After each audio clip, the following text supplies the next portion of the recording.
नमस्कार। मैं संजीव कुमार। आज गॉटफ्रीड विल्हेल्म लाइबनिज, इनका जन्म 21 जून 1645 जर्मनी के लिप्जिग नगर में हुआ था। इन्होंने संपूर्ण विश्व को प्रयोगशाला मानकर कार्य किया। कुछ महत्वपूर्ण नियम इन्होंने बताए। तारतम्यता का नियम, लॉ ऑफ कॉन्टिन्यूटी, संख्या के गुण का सामान्यीकरण, विश्व के उच्चतम एवं निम्नतम पदार्थों के मध्य असंख्य पदार्थ हैं जो क्रमिक रूप में स्तरों में व्यवस्थित हैं।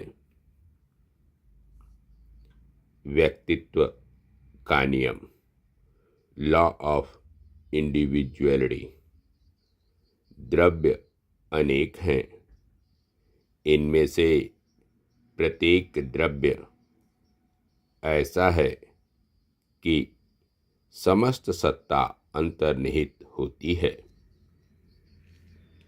सामंजस्य का सिद्धांत, प्रिंसिपल ऑफ हार्मनी, व्यक्ति विशेष या व्यष्टि ही सत्य है, सामान्य समष्टि सत्य नहीं है।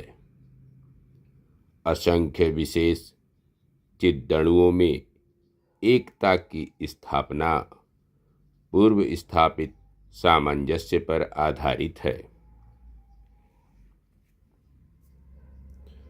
चिदणुवाद, मोनेडोलॉजी, विश्व में जड़ तत्व का अस्तित्व नहीं है। विश्व में असंख्य चिदणु हैं तथा प्रत्येक में वही गुण पाए जाते हैं जो स्पिनोजा के द्रव्य में हैं। लाइबनिज के अनुसार द्रव्य वह है जिसमें स्वतंत्र क्रिया शक्ति पाई जाती है। चेतन परमाणु को ही लाइबनिज ने चिदणु कहा है, जो सरल, निरवयव, अविभाज्य एवं शाश्वत हैं। प्रत्येक चिदणु में प्रत्यक्ष अर्थात इक्षण एवं चरिष्णुता अर्थात प्रयासन शक्तियां होती हैं, परंतु निम्न कोटि के चिदणु में ये अस्पष्ट रूप से एवं उच्च कोटि के चिदणु में अधिक स्पष्ट रूप से पाए जाते हैं। चिदणुओं में चैतन्य की समान मात्रा नहीं होती, इनमें चैतन्य का तारतम्य होता है। यह भेद इनमें क्रियाशीलता में अंतर होने के कारण होता है। कम क्रियाशील चिदणु को ही जड़ कहते हैं। जड़ चिदणु चेतना सुषुप्तावस्था में, चेतन चिदणु चेतन और स्मृति, आत्मचेतन चिदणु प्रत्येक चिदणु में क्रियाशीलता के साथ साथ निष्क्रियता का भी तत्व होता है।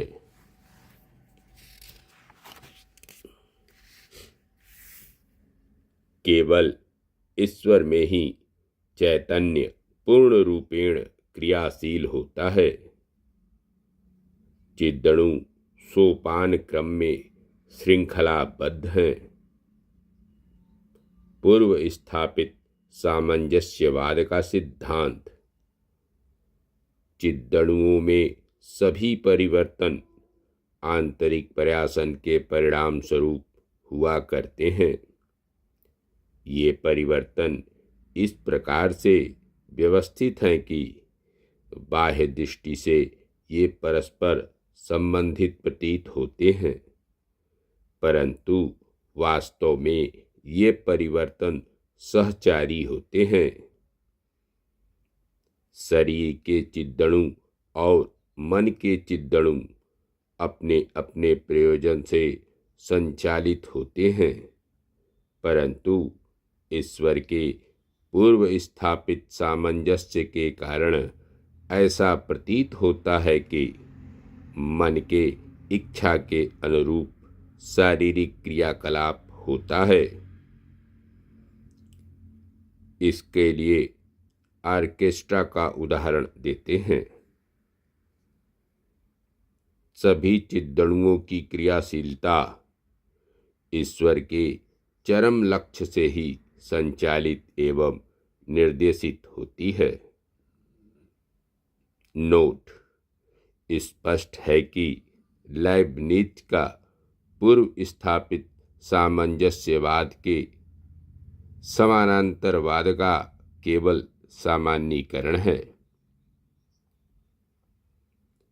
लाइब्निज के अनुसार आत्मा शरीर दो भिन्न द्रव्य नहीं हैं जिनमें क्रिया प्रतिक्रिया हो, न वे परस्पर समानांतर गुण ही हैं, बल्कि वे एक ही चैतन्य की जागृत एवं सुषुप्त दो अवस्थाएं हैं। प्रत्ययों का जन्मजात रूप: लाइब्निज के अनुसार सभी प्रत्यय जन्मजात होते हैं, क्योंकि सभी प्रत्यय गवाक्षहीन चिद्दणु के अंदर हैं तथा कोई भी प्रत्यय बाहर से अंदर नहीं जा सकता है। प्रत्ययों की स्पष्टता प्रयासन के कारण विकसित होती है। अस्पष्ट एवं अनिश्चित प्रत्यय को इंद्रिय ज्ञान अर्थात संवेदन तथा स्पष्ट एवं परिस्पष्ट प्रत्यय को विचार कहा गया है। लाइब्निज ने देकार्त एवं लाक में दोष बताया है, क्योंकि दोनों ने मन को चेतन स्वीकार किया है। लाक के सिद्धांत में संशोधन: बुद्धि स्वयं किसी संवेदना से उत्पन्न नहीं होती है, तथा लाइब्निज ने कहा कि बुद्धि को छोड़कर बुद्धि में ऐसा कोई विज्ञान नहीं है जो पूर्व से इंद्रियों में न रहा हो। संवेदन शक्ति जन्मजात है। स्पिनोजा ने ईश्वर में इच्छा एवं उद्देश्य का अभाव बताया है।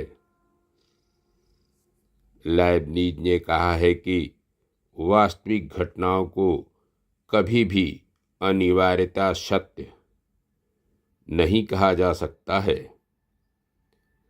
चिद्दणुओं का स्वरूप ईश्वर की इच्छा पर निर्भर रहने के कारण आपतिक हो जाता है।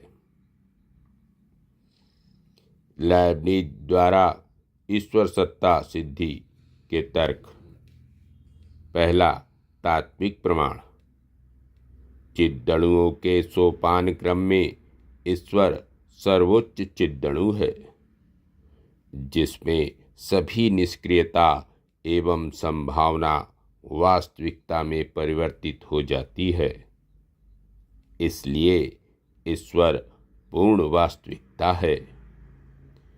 यदि ईश्वर संभव है तो वह अवश्य ही वास्तविक है, तथा ईश्वर अवश्य ही संभव है, क्योंकि ईश्वर के संबंध में संगत रूप से विचारा जा सकता है। जो संगत रूप से विचारा जा सकता है वह संभव है। दूसरा, विश्व संबंधी प्रमाण: विश्व की प्रत्येक वस्तु आपतिक है, क्योंकि इनका निषेध सोचा जा सकता है। अतः विश्व का पर्याप्त हेतु ईश्वर है। तीसरा, नित्य सत्ताओं पर आधारित प्रमाण, जैसे 5 + 5 = 10, ये आपतिक नहीं हो सकता। ये सत्य अनादि है और ये अनादि सत्य ईश्वर के मन में रहते हैं। धन्यवाद। नमस्कार। मैं संजीव कुमार।